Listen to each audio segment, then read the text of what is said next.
actually got it to work. Look at there. Welcome to another round of soccer down here. Thursday Thoughts, Thursday Power Hour. And so we're here until 10:05-ish. And then I sprint into GPB Sports Studios where you see me with makeup and looking far better than I do right now. No, they don't allow like T-shirts and zip jackets as a part of the deal. So good to see you. Good to be back here in Office HD. And anything's on the table this morning.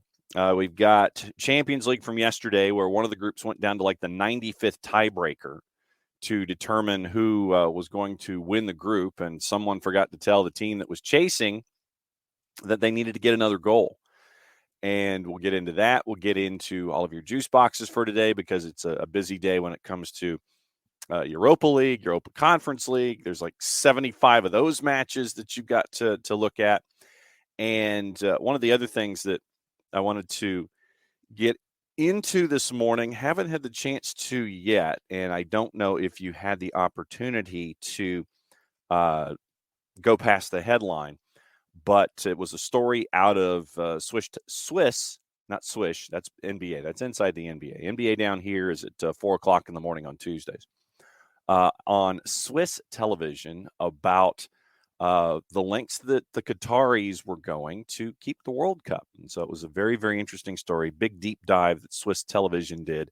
And we'll get into the details of it in a little while, but I know that obviously it probably won't surprise most of you about the details of it. So we'll get into that as well. So once again, thanks for hanging out and and putting up with me yesterday in a hotel room in Valdosta, Georgia. And shoot went well. And so we headed back north and got in about 9:30 last night. And so we're back at it about 12 hours later. So yesterday, Champions League. Let's get into that and just how absolutely crazy some of it was. Not all of it, but some of it. Some of it got a little wacky. You're not hearing anything. Emilio, you're not hearing anything. That's not good.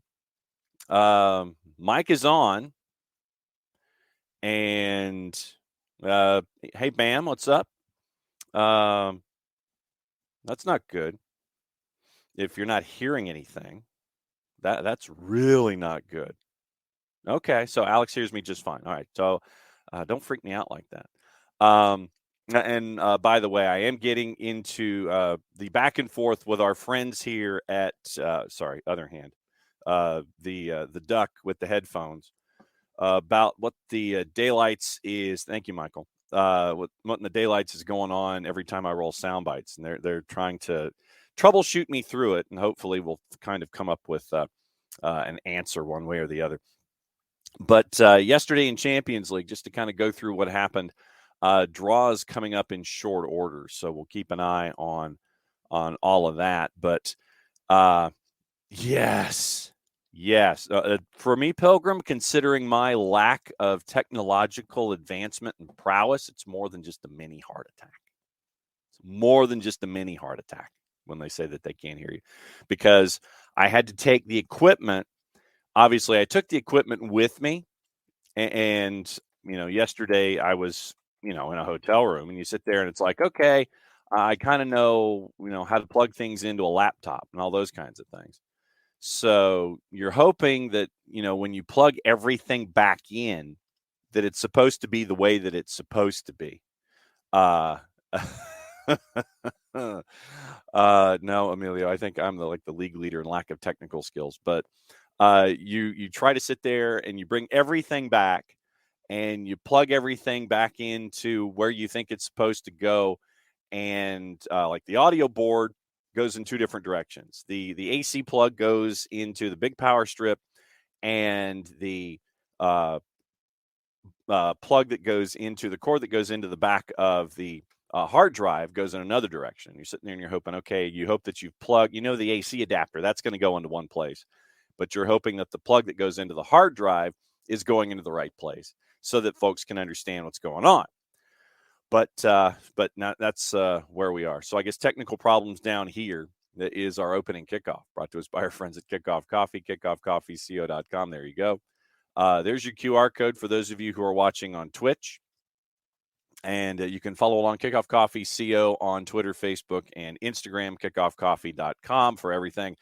And if you use the code Soccer Down Here 15% off of your coffee purchases with our friends at Kickoff Coffee. And they in turn take 10% reinvested in the youth game. So very, very cool stuff that we see from our friends at Kickoff Coffee, kickoffcoffeeco.com. All right. So technical problems down here was our opening kickoff. And Champions League yesterday had its moments of crazy. Just to go through things, Milan blew out Salzburg 4-0.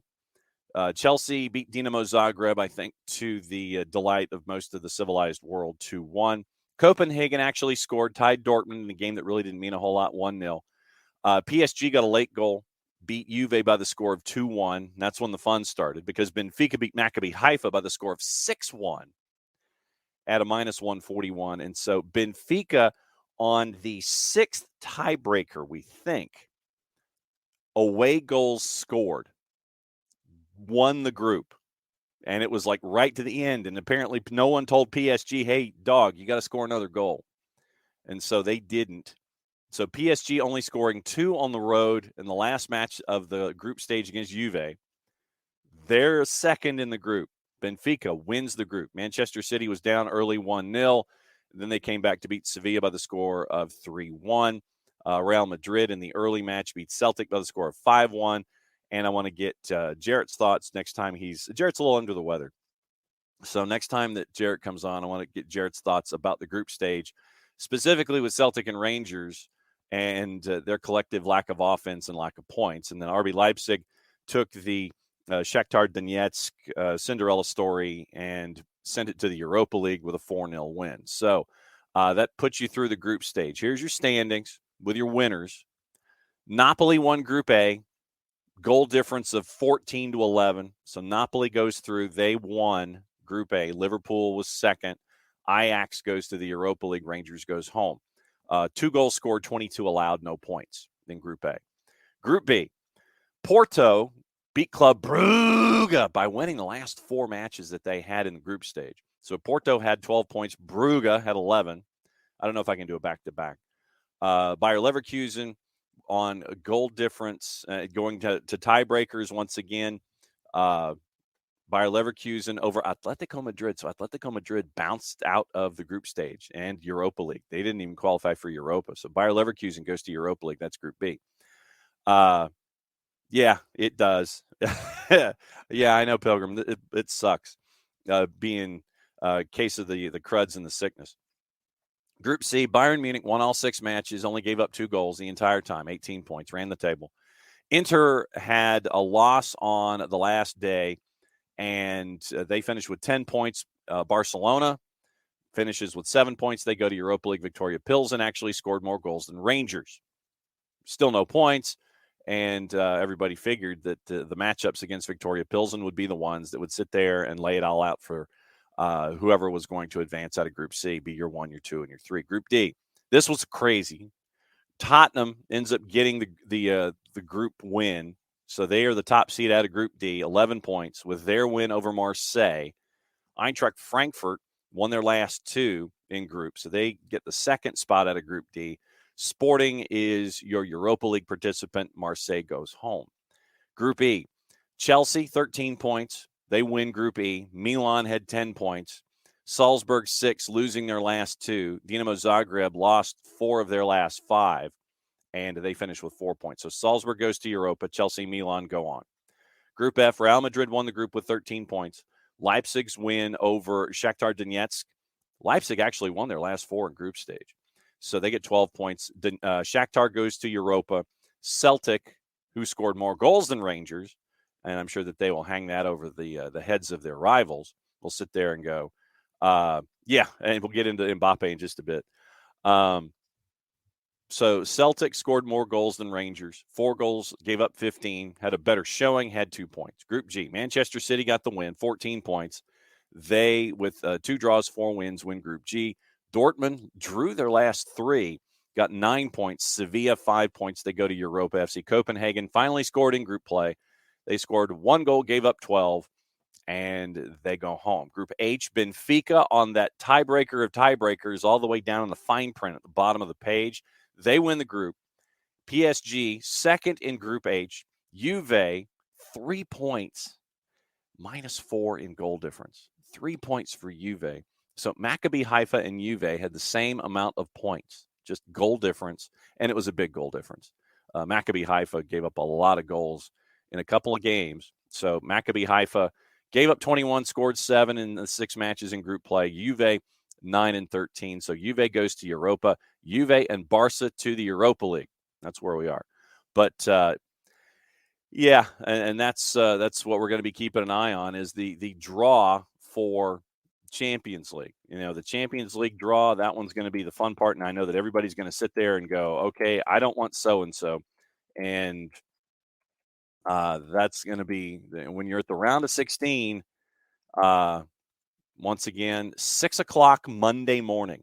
So on Monday morning when we come back here for Reaction Monday, everyone, you will have your reactions as the draw has occurred. And I know that everybody is sitting there going, all right, I don't want my team to play so-and-so. So if you are a group stage winner, Napoli, Porto, Bayern, Spurs, Chelsea, Real Madrid, Manchester City, Benfica. I guess this will be our question for the morning and possibly tomorrow. Who do you not want to face? Who do you not want to face if you're a fan of those group stage winners? What B team, what second place team do you want to avoid? Michael has already put in a vote for PSG, avoiding them. So, who are you wanting to avoid in Liverpool, Brugge, Inter, Eintracht Frankfurt, Milan, Leipzig, Dortmund, and PSG? I think the answer is PSG.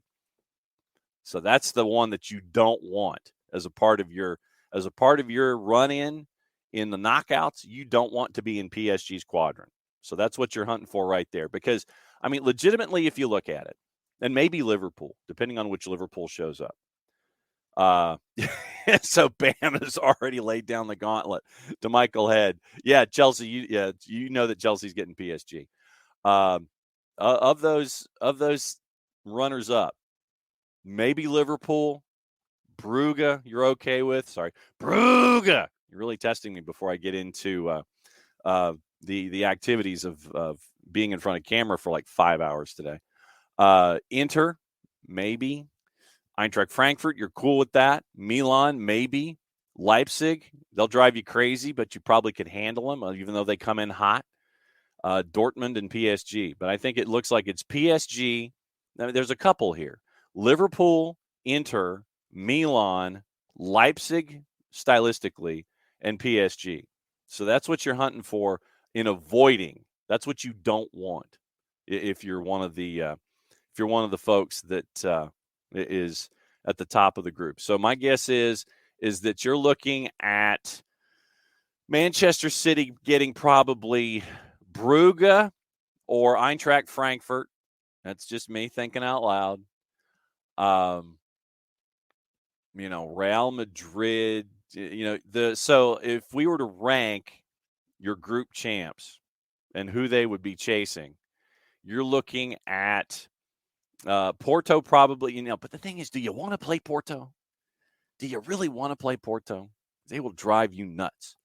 One of these top seeds is going to get PSG. Yeah, Chelsea has a better chance to beat PSG than Brugge. Yeah, they do. And that's the thing. So, I mean, this one's going to be fun. So that's your layout for the Champions League draw on Monday. So that's going to be the interesting part. Europa League, and a day like today in Europa League is probably a day where you watch Golasso show on a CBS Sports Network. Shameless plug for someone who loves being in that format. Being in that kind of a format on that kind of a day, you could have a 4-way tie, and that one could be absolutely nuts in the group stage. So here's what could happen, and it's in Group F. Lazio, Sturm Graz, Feyenoord, Midtjylland. They're all separated. Lazio and Sturm Graz, they have 8 points. Feyenoord and Midtjylland each have 5. Lazio is at Feyenoord. Sturm Graz is at Midtjylland. So the top 2 teams in Group F have to travel to the bottom 2 teams in Group F. You could have a 4-way dance by the time you're done. If Feyenoord and Midtjylland win at home and Lazio and Sturm Graz end up losing those games, you could have 4 teams at 8 points. God forbid the tiebreakers there. Morning, Sean. Morning, Coco. Glad you're here. So you could have absolute chaos in Group F. We'll get into the juice boxes in just a little bit. Arsenal right now winning Group A, 2 points ahead of PSV. Bodo Glimt, 4 points. They're holding on to that Europa Conference League spot. Group B, Fenerbahce and Rennes right now, they're going. Just don't know the order. Larnaca and Dinamo Kiev right now are your 3 and your 4. Group C, Betis in. That we know. 2 and 3 is up for grabs. Ludogorets and AS Roma, both at 7 points. So that one is in that one's in the blender, and they play each other in Rome. So keep an eye on that one. HJK is at the tail end of Group C. They're going home. Group D, Royal Union wins the group. Union Berlin and Braga right now chasing the 2 and the 3 and as to who continues on. And Union Berlin plays Royal Union. So that one's going to get crazy, trying to figure out that one. So what happens there? Is it a kickabout for Royal Union because it doesn't matter? Union Berlin just has to match what Braga does. Braga's at Malmo. Malmo hasn't scored. They've scored 2 goals in 5 games. They've given up 9. So Group D is one to keep an eye on with the 2 and the 3. Group E, Real Sociedad and Manchester United are the 1 and the 2. They are going to play each other to figure out what's going to be the order there, and it's at Real Sociedad. So once again, all Real Sociedad has to do is not really lose badly, because right now they are up 3 points, goal difference of plus 9, 3 better than Manchester United. Keep that in mind. Our buddies at Sheriff right now, they're playing Ammonia Nicosia in Cyprus, and that one is in. That is at Sheriff. So we'll see what happens there right now. Sheriff, as long as they get a result, they go on to Conference League. We talked about Group F. Group G, Freiburg in. They've won the group. But Karabag, and Nantes only a point ahead of each other. So Karabag hosts Freiburg. Freiburg doesn't care. And Nantes is at Olympiacos. Olympiacos is going home. What happens there in Group G? Group H, you have Ferencváros and then chaos. And it's still really kind of chaotic because Monaco, right now, Monaco, Trabzonspor, and Red Star Belgrade. Those are your 3 teams, and they're separated by a point. So that's what you're looking at, 7.6 and 6. So you could have chaos in Group F. You could have chaos in Group H. So we'll look at those. And then obviously Europa Conference League. I'm just going to go through juice boxes in that coming up in just a little bit. So Europa League juice boxes, just so you've got them. 8 matches at 145, 8 matches at 4. Feyenoord favored at home. Midtjylland favored at home. Monaco, big favorite at home. Nantes favored on the road. Karabag favored at home. Manchester United favored on the road. Sheriff favored at home. Trabzonspor, big favorite at home, as are Arsenal, and now your 4 o'clocks.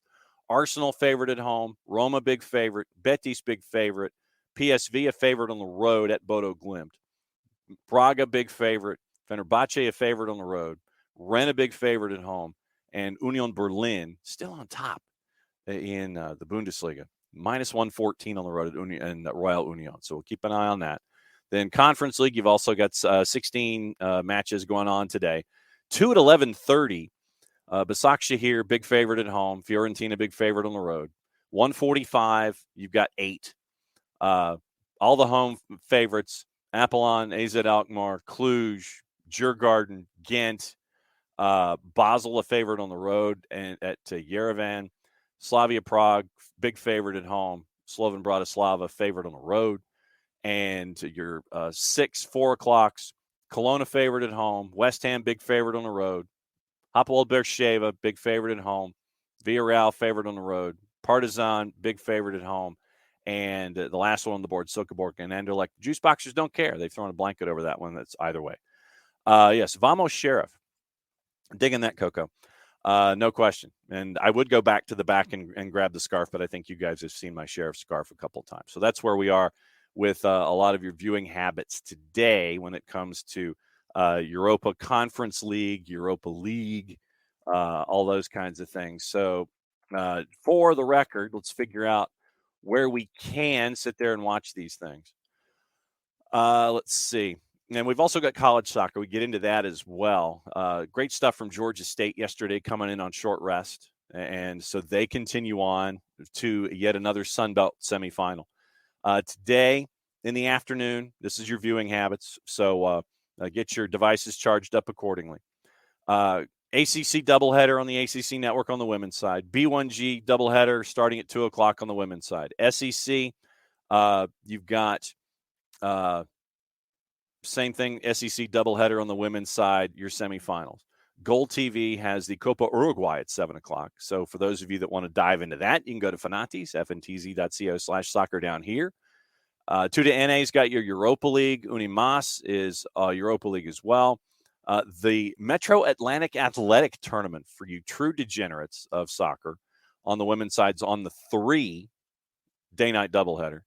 ESPN Plus has a boatload of stuff. Segunda Division at 4. College women, they have, get this, the Horizon, Metro Atlantic Athletic, the American, the Big South, Missouri Valley, Horizon doubleheader, Big 12, America East, Patriot, once again, and then night side, Metro Atlantic, Big South, American, Missouri Valley, Big 12. That's on the women's side on the plus. Flow has the Big East tournament doubleheader. Paramount Plus has all of your Europa and Europa Conference League stuff. Then you have VIX and VIX Plus with Europa Conference League across the board, and that gets us into Friday. So David with a question this morning as we were going through everything when it came to no, it was not great stuff from Georgia Southern. And Rich Ransom, yes, the Metro Atlantic Athletic. David, is there another tournament in the world other than Champions League where you can fail out as long as you don't completely crash and you earn a spot in another big tournament? That's a good question. I don't think there is. Because if you look at, because if you're in the NCAA tournament and you lose on the men's side or the women's side in college hoops, you don't fall into the NIT. Although that would be kind of cool if that was the way that they started to do it. And the NIT, the CBI, and the CIT just kind of waited for like a week. And it's like, we'll wait for all of you guys. It's like the losers in the NIT go to the CBI, losers in the CBI go to the CIT. So it's just this cascade of fall. Because if you're cascading, I would hope that you're falling. All of these things, just the trickle down of all the postseason tournaments. I think that, yes, exactly, David. First round March Madness losers go to the NIT, and that's your NIT tournament. It's exactly right. I think we have fixed postseason basketball on the college side of things. That's what you do. You take your first round March Madness losers, plus the ones that are in Dayton, Ohio that lose. You take those two teams, take your first round losers. That's your NIT tournament. Those first-round losers in the NIT go to the CBI. First-round losers in the CBI go to the CIT. That's how you figure it out. We have solved the issues of college basketball right here, and we've used soccer to do it. Well done, people. That's fantastic. I love that idea. What's your alma mater, Rich? Just out of curiosity. But yes, David, I'm right there with you. The trickle-down of college basketball using Champions League and Europa League is your footprint. Absolutely. If it expands to 132, there you go. Well, Michael, the way that CBS and all the TV partners in the NCAA might want more money, it might go to 132. Well, let's see. 64, 120. Yeah, 128. Very good. Yes. You're far better at math than I am this early in the morning. So, yes, exactly right. So, if it goes to 132, that's how it happens. I love that idea. Nicely done, y'all. All right, so that's crazy. I'll give you a bit of background. All right, so here's what David posted in the in the chat for the Twitch pitch. First round March Madness losers get to go to NIT. The Broncos of Ryder. Well done, Rich. So on mine. Bam, there's probably, guys, what? How many college basketball teams are there in the NCAA? You go Division I, Division II, Division III, NAIA, there's like over 400. but we'll look up the number in a sec, man. But okay, so David put that he put that in the chat. He put that, but the loser's word got starred and bleeped out on Twitch. That's interesting. Division 1's like 405, David, I think. But yeah, so that's just how things are with words sometimes and where they are and as they get bumped out.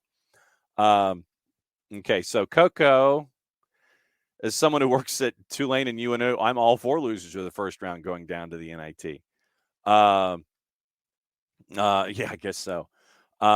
But yeah, I mean, I think that trickle down would be fantastic. I'd love to see it. And I think what it also does is it preserves those lesser tournaments that we sit there and we turn our nose up. It's like, oh, you're the CIT champ and you got a banner.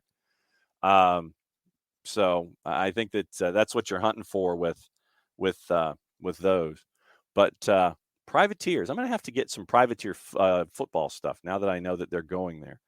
But yes, the Broncos of Ryder. Good to know. Okay, good to know, Rich. And Ryder has come up and bitten some folks in the NCAA tournament sometimes too. All right, so that's what we're looking at so far. Now that we have solved everything in college basketball using soccer as a template, that's very, very cool. I wanted to get into before, since we're at the halfway point, I guess this means I should read the promo. But since the promo is what the promo is, and I'm scared about background music right now, I'm not going to do any background music since we're at the halfway point of the show. For odor-free, clean, fresh air, one place you need to go. It's a Lemonize service, deodorizing enclosed spaces like houses, apartments, and condos. A Lemonize service, QR code over my left shoulder for those of you watching on Twitch. They've created a customized solution that eliminizes all organic odors, including those like pet cigarettes and food. Realtors and property managers use the Lemonize service to eliminate bad odors to help them sell or rent their homes that much faster. It's a turnkey process, makes it easy to work with realtors and property managers. Kind to the environment, offering a green way to go about things, getting rid of odors without any kind of toxic residue whatsoever.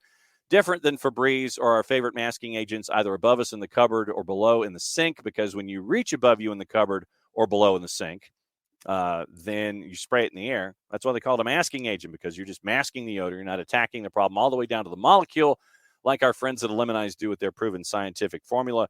Pricing very, very easy by the cubic foot or parts per million to come up with a price that's affordable for you, offering results in 24 hours or less.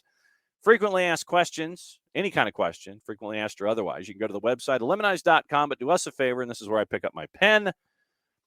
After lemonize.com, go /Atlanta so they know what part of the world that you are addressing them from, so they can help you with your problems. So your full homework assignment, ELIMINIZE.com /Atlanta, lemonize.com /Atlanta. Lemonize service, proud sponsors of everything SDH.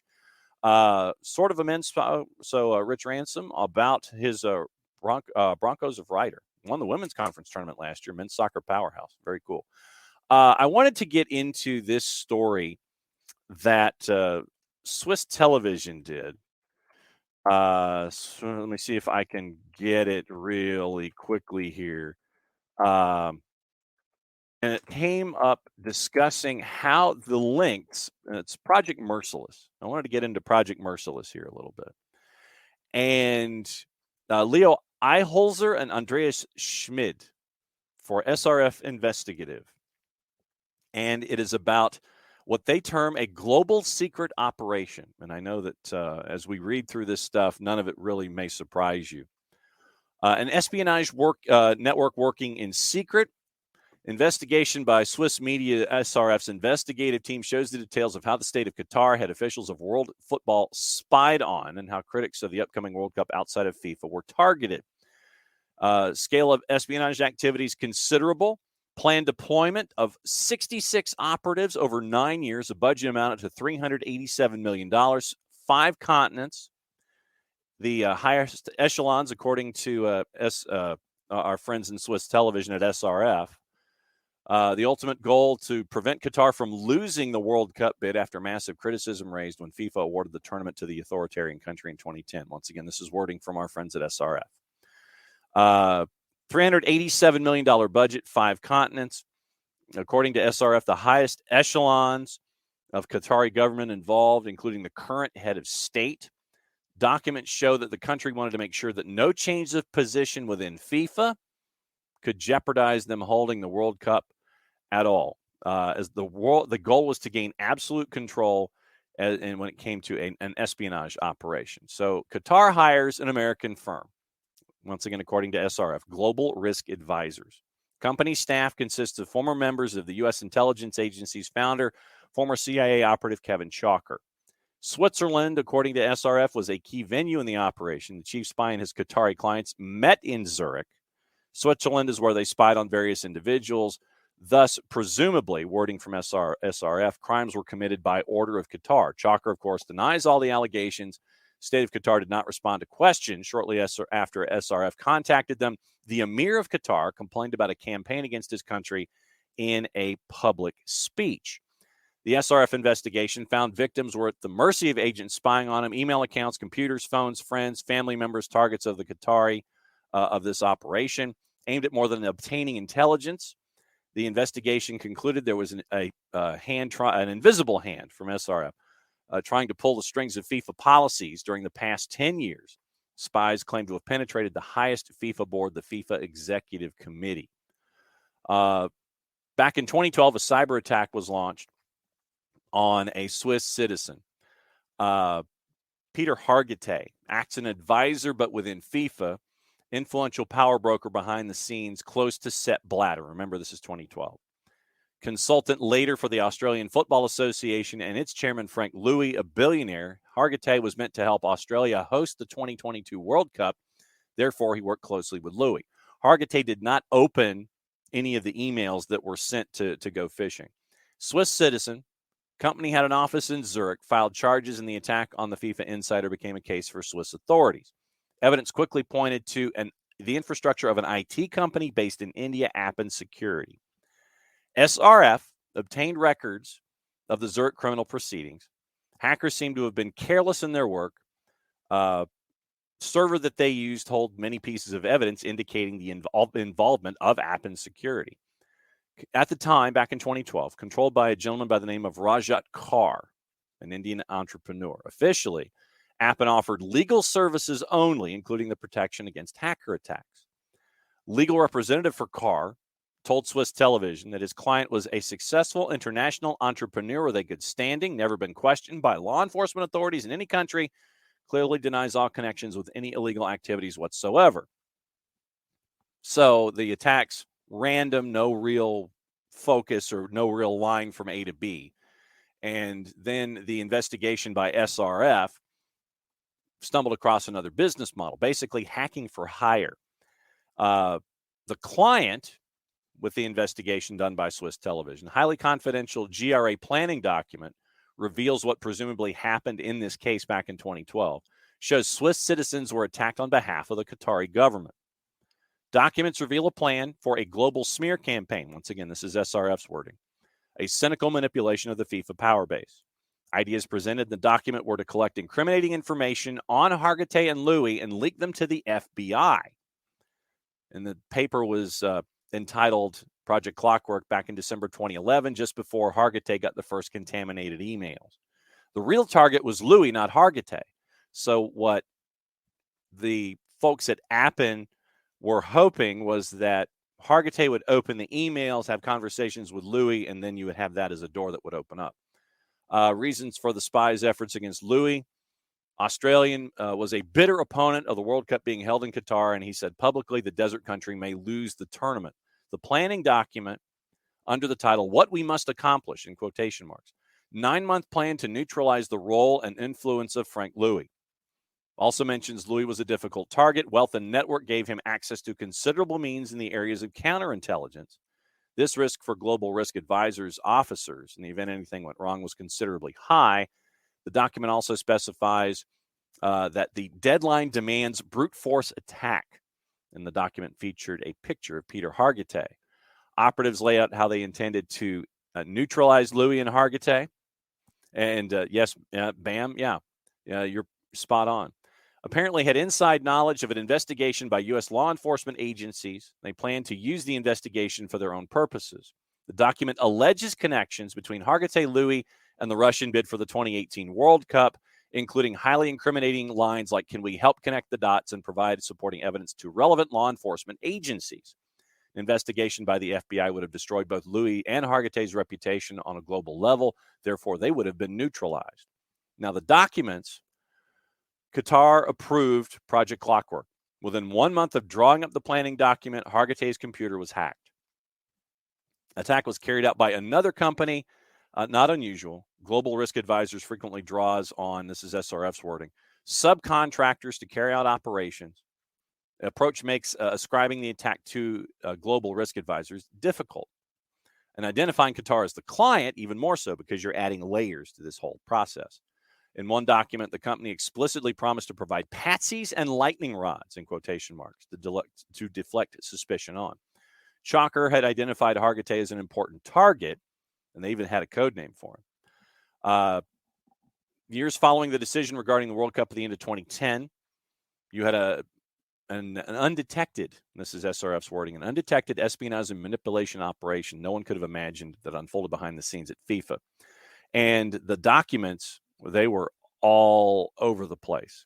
The article at swissinfo.ch goes into background about Chalker leaving the CIA and what he did with Global Risk Advisors. And when asked, Chalker gave no comments about any kind of authentication of documents or any involvement whatsoever, denying everything.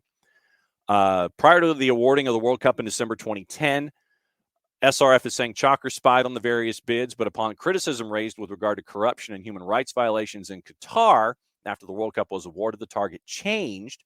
The task was to prevent FIFA from taking the World Cup from Qatar after it was awarded. So they developed a plan that would leave nothing to chance. That was Project Clockwork. That's what this operation was. After Clockwork, the next part was Project Merciless. The description reveals about how ambitious the project was. Quote, Qatar must attain predictive intelligence to achieve total informational awareness. The plan was to know the plans and intentions of various targets in advance, including those of critical elements within FIFA that included Sepp Blatter, key FIFA executive committee members present and future. That's 2013. Ultimate goal is to achieve worldwide penetration. Global Risk Advisors didn't want to miss anything. IT specialists and experts for technical collection were to be deployed for the project with the budget of $387 million to get this to go down.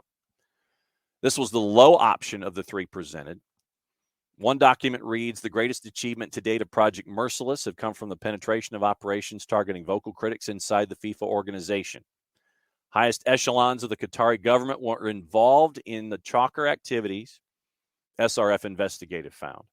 According to documents reviewed by SRF, the then heir to the throne and current emir, Tamim bin Hamad Al Thani, personally ordered the obtainment of detailed phone and SMS records of several members of the FIFA Executive Committee prior to awarding the World Cup.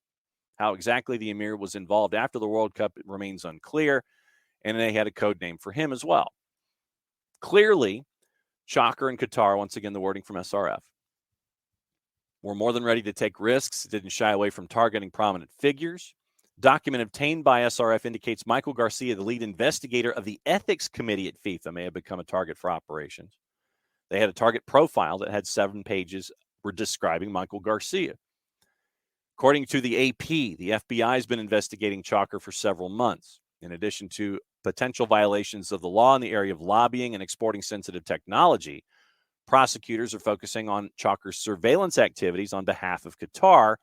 The AP published reports on his operations for Qatar in connection with the World Cup last year already. And so neither the Qatari embassy in Switzerland nor the government communications office in Qatar responded to various information requests shortly after those requests were made by SRF and Swiss television. The Emir of Qatar held a speech in the Consultative Assembly, kind of a parliament that doesn't have any power, which he mentioned Qatar had become the victim of an unprecedented campaign, in quotation marks. After the country was picked as host for the World Cup, he said, quote, it soon became clear to us that the campaign continues, expands, and includes fabrications and double standards until it reached an amount of ferocity that made many wonder, unfortunately, about the real reasons and motives behind this campaign, end quote. Then it discusses the surveillance operation from inside Switzerland, taken at Zurich's plush Bar Al Lac Hotel, showing individuals connected to FIFA meeting with officials and journalists. Shocker, according to the investigation, at the behest of Qatar, traveled to Zurich for the purpose of bugging hotel rooms of the members of the executive committee and of journalists. And the operatives apparently felt fairly confident just walking around and operating in Switzerland. Shocker met his Qatari clients in Zurich to discuss operations. At least one member of Global Risk Advisors had his permanent base in Switzerland after Qatar was picked as the host of the World Cup. Spying on behalf of a third country on Swiss soil is prohibited. Such activities may be indictable as espionage. Yes, where is Jason Bourne when you need him? Pilgrim, no doubt. And that's the story has so many tentacles that, and obviously those of us on this side of Qatar on the outside have a lot of concerns voiced or otherwise, whether it comes to human rights or what have you. But then Swiss television comes out with this big investigation about the depths that the Qataris went to try to keep the World Cup. Now that we're less than 3 weeks away, now you have this big investigation. Shocker met one of his closest contacts, a high-ranking Qatari official in Zurich, who is the chief of staff of the current emir's brother. They had close ties to Shocker in the espionage operation. Ahmad Nime, officially a consultant for the Qatari bid, and a Qatari named Ahmad Rashad were tied to this. Both men have connections to a mysterious, once again, this is SRF's wording, Doha-based company called Blue Fort Public Relations. Nime was connected to so-called black ops related to the World Cup by British newspaper Sunday Times in 2018. Nime is the son-in-law of Patrick Theros, the former U.S. ambassador to Qatar. Another close partner of Nime, Nikos Korkalakos, was officially working for the Qatari World Cup bid. So you see how all of these tentacles are just rewound in all of themselves here when it comes to getting the bid, keeping the bid, going to whatever lengths they felt necessary to keep the bid. What's the point now? That's right now you've got all of these things going on with this investigation, and not a lot has been gone on. I think the best way to phrase it, Michael, is everything is still in progress, whether you're discussing the United States element of this investigation. But right now, what you have is a lot of journalists who are exposing what's been going on and coming up with these large stories about the depths that are going on. So if you have, I think you've got, you have the FBI with their investigation currently. And obviously with investigations, they're going to take their time. There won't be, there's not going to be any real attached immediacy to it, considering that this is stuff that has been going on since 2010. You're just hoping that there's progress. But the bottom line is that the end game was for Qatar to keep the World Cup. And unless something happens in the next 3 weeks, the Qataris are going to keep the World Cup, and it's going to go off as planned. The host network here in the United States has already said that they're not going to cover anything other than the games. They've already said that. So if you're looking for, and this is going to be, that is absolutely true. Absolutely true. But, you have, Michael, and let me post this comment here. Multiple opportunities to move the World Cup out of Qatar, decided to keep their money. But at the same time, Michael, you have this campaign by the Qataris to exert power, pressure, influence, so it's kept. And so this is what I'm going to do here in the Twitch pitch is I'm going to post the link to this article. So I will make this requested reading today. Like I said, I've gone through about half of it as we speak. So I've gone through about half of it, but there's the link to the article in and of itself right here. And that is your requested reading. Actually, I'll keep it up for a while. That is your link to the requested reading about Project Merciless and the links that the Qataris have gone to keep the World Cup. They apparently breached Sunil Gulati's computer and found, and they had a file folder of about 800 items in it that included Bob Bradley's, not homework. No. I said that's why it's requested reading. It's just requested reading. It's not homework, although if you do have some time, do read it. Like I said, it's requested reading as we lead into the World Cup. Now, if it was required reading, that would be homework, Sean. This is requested reading, just so we're all kept up to date on what's going on in a journalistic sense. And that's why I wanted to bring this story to the table today. And like I said, I've gone through about half to 3/4 of it and just kind of giving you the highlights. But let me get into some of the other highlights of it really quickly. The investigation by SRF found a key person for the upcoming World Cup. Hassan al-Tawadi oversaw the spy operation on behalf of Qatar. He was the CEO of the successful World Cup bid and the current general secretary of the Supreme Committee, a body that organizes the World Cup in Qatar. FIFA was largely oblivious to the spy operation. Like I said, this is back in 2012. This is, early on. Sepp Blatter was actually tracked down by Swiss television.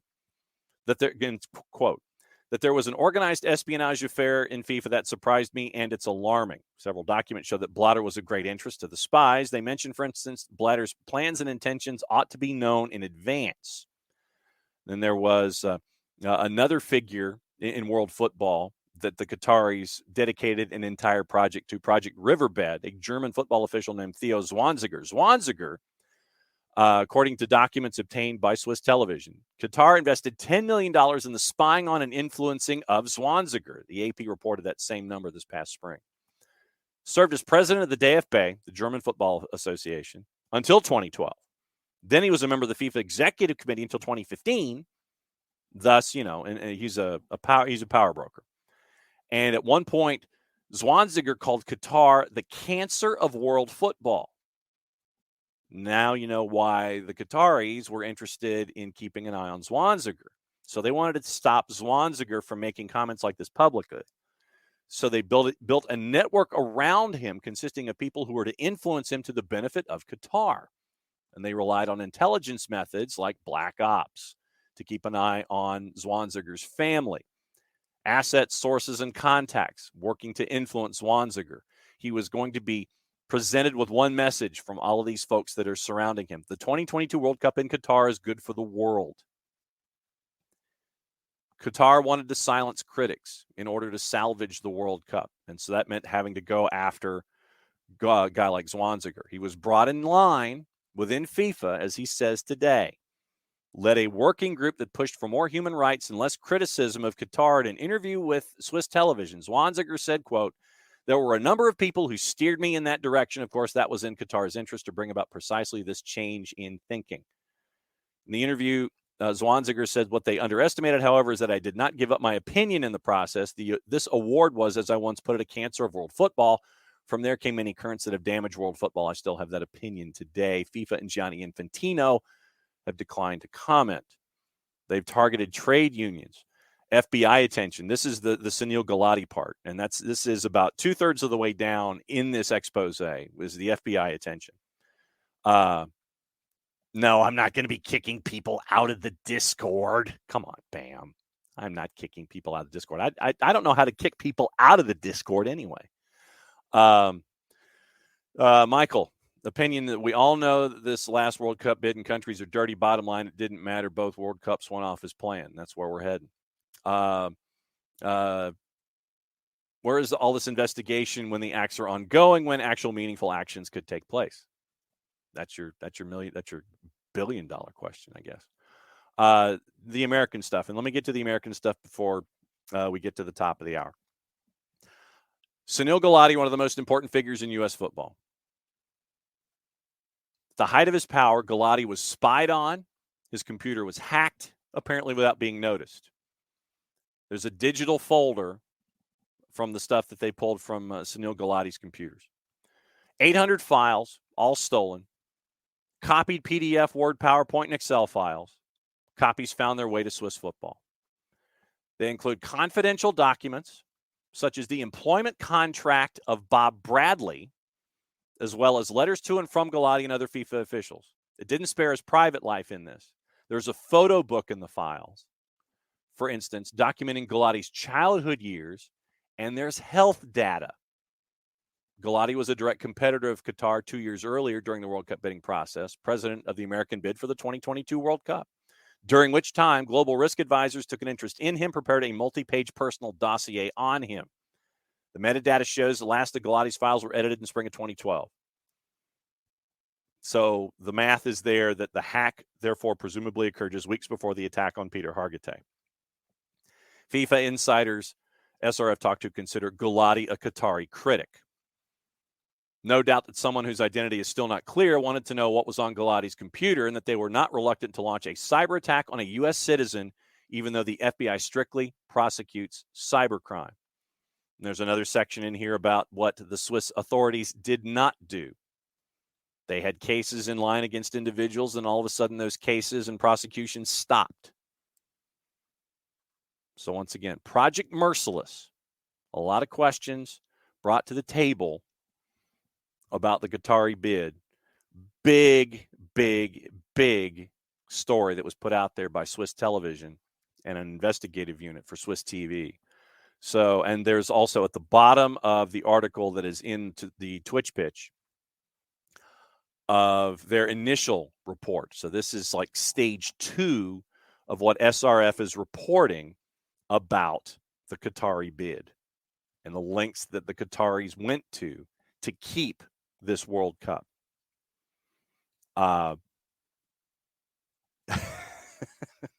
So, Pilgrim, watch this be how World War III starts when the Swiss try to go after the Emir of Qatar.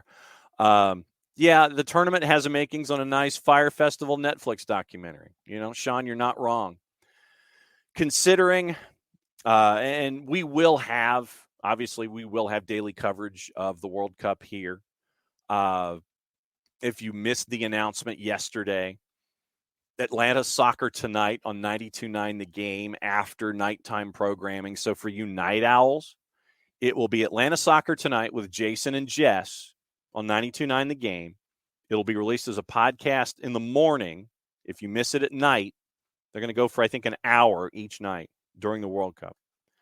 So they'll give you all your breakdowns for everything going on in the World Cup during the tournament on 92.9 The Game. Podcast after Atlanta Soccer tonight with Jason and Jess. Very, very cool announcement that they had yesterday.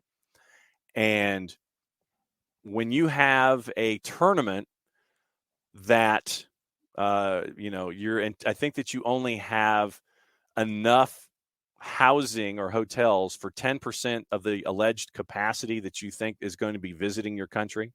You bring in cruise ships to kind of hang off the coast as extra hotel rooms, and I'll put those words in quotes. You've got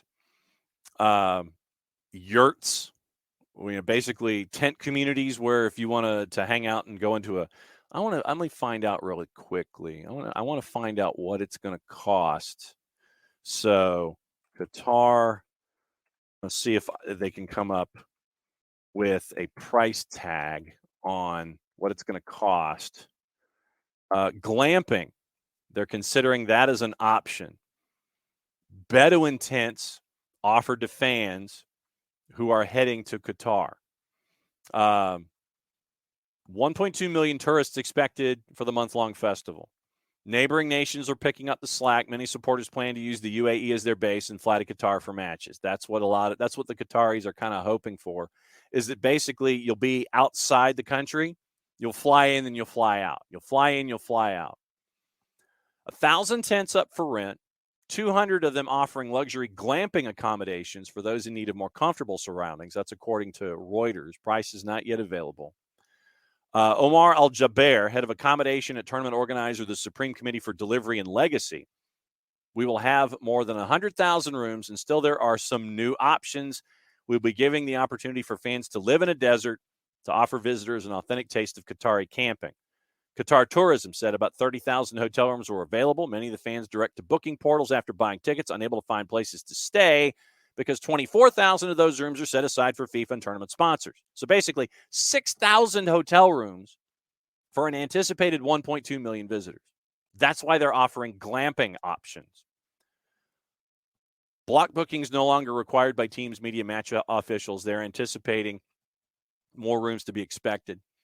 Non-hotel accommodations, 4,000 cabins on board 2 cruise ships moored in the Doha port, $350 a night. U.S. Temporary fan sites in a $200 a night converted shipping container on the outskirts of the city are available, as are shared villas and flats that provide Airbnb stuff. Regional airlines, private charter operators have arranged extra landing slots during the tournament with more than 180 daily shuttle flights. Only those with registered fan identity cards for the tournament allocated with a match ticket will be given access to Qatar for the duration. In May, it was announced residents of Qatar will be allowed to host a limited number of tourists. A maximum of 10 guests will be allowed to stay at a residential address as long as it's registered on the official FIFA Qatar World Cup accommodation website. So the Fire Fest, Michael, everything about the World Cup is wrong. U.S., England, Germany, Netherlands, Belgium can handle the tournament tomorrow. You had FIFA. Yeah, they did. Pilgrim, it's like the Quidditch World Cup in Harry Potter where everybody just pitches a tent. I wonder if anybody's going to be dressed like Harry Potter. Just a thought since you mentioned that. So, yeah, that's that investigation. Like I said, I will one more time. Now, if there's a way, actually, can I post it again? Let me see if I did cut and paste the right way. Yeah, I actually did. Okay, once again, there it is. I'm posting it a second time in the Twitch pitch. They hate fun. So that is that's your requested reading. Like I said, the beauty of this show, Soccer's Morning Show. The beauty of this show and the beauty of our format is that we can take deep dives on things, and I wholeheartedly appreciate the fact that you guys are going along with the ride for this, where we can take a topic and go. Spend as much time as we want to on it. We're not just going to sit here and spend 5 minutes and go, ooh, here, go look at this. We'll do deep dives and take a peek at things that we think are important. And this came out from Swiss Television, and I'm like, yeah, we probably need to put this out here and have everybody talk about it.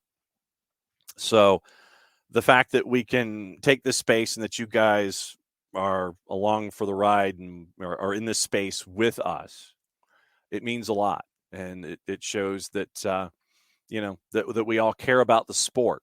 And when we can sit here and spend a half hour, 35 minutes, an hour 40 on things like we did with the Yates report. And by the way, there's obviously, we still are keeping an eye on that.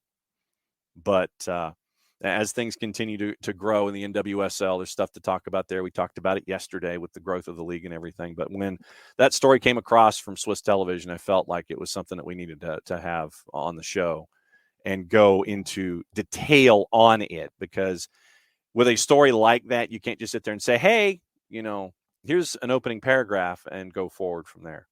But it was important. I thought it was important to discuss it this morning.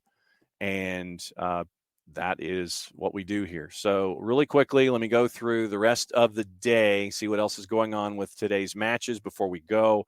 We went through viewing habits. Once again, remember, Conference League and Europa League are all at 1:45. You've got lower divisions in Europe. And once again, Conference League, Europa League doubleheaders kick in at 4. Very, very light day, night side.